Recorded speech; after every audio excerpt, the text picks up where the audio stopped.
আসসালামু আলাইকুম। আজকে আপনাদের সামনে আরেকটা ভিডিও হাজির হলাম।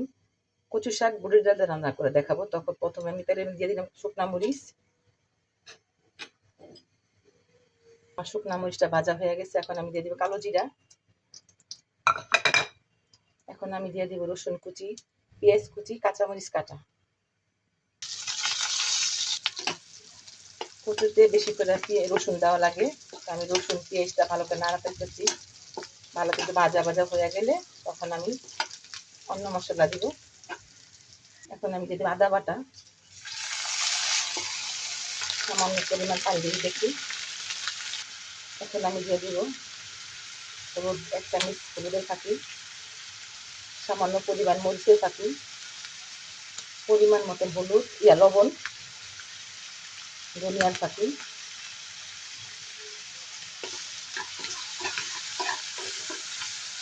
সামান্য পরিমাণ পানি দিয়ে দিব মশলাটা পুড়া না যায়। এখন আমি দিয়ে দিব ভিজানো বুটের ডাল, ভিজায় রাখছিলাম আমি 1 ঘন্টা।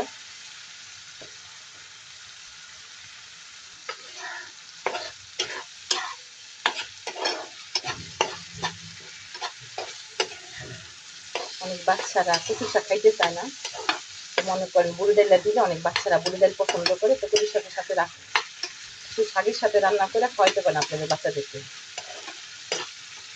পরিমাণ মতো পানি দিয়ে দিব সিদ্ধ হওয়ার জন্য। ঢাকা দিলাম। আমার ডাল সিদ্ধ হয়ে গেছে। তো এখন আমি দিয়ে দিব কচু শাকটা আগেই সিদ্ধ করে রাখছি। আমি সময়ের উপরে দেখাতে পাই না। এই যে কচু শাকটা সিদ্ধ করে রাখছিলাম, খুব সুন্দর একটা গ্রান বেরিতেছে। কাঁচা মরিচের, শুকনা মরিচের গ্রান, কালো জিরার গ্রান, বুটের ডাল, খুব সুন্দর একটা গ্রান বেরিতেছে। যদি আপনাদের এই ভিডিওটা ভালো লাগে তাহলে লাইক কমেন্ট করেন, শেয়ার করেন, আর রান্না করে খাইয়া দেখেন সবাই। কচু শাক আর বুটের ডাল রান্না শেষ। আমি শেষ মতো দিয়ে দেবো লেবু পাতা, খুব সুন্দর একটা গ্রানের জন্য। যদি আমার ভিডিওটা ভালো লাগে তাহলে আপনারা লাইক কমেন্ট করেন, শেয়ার করেন।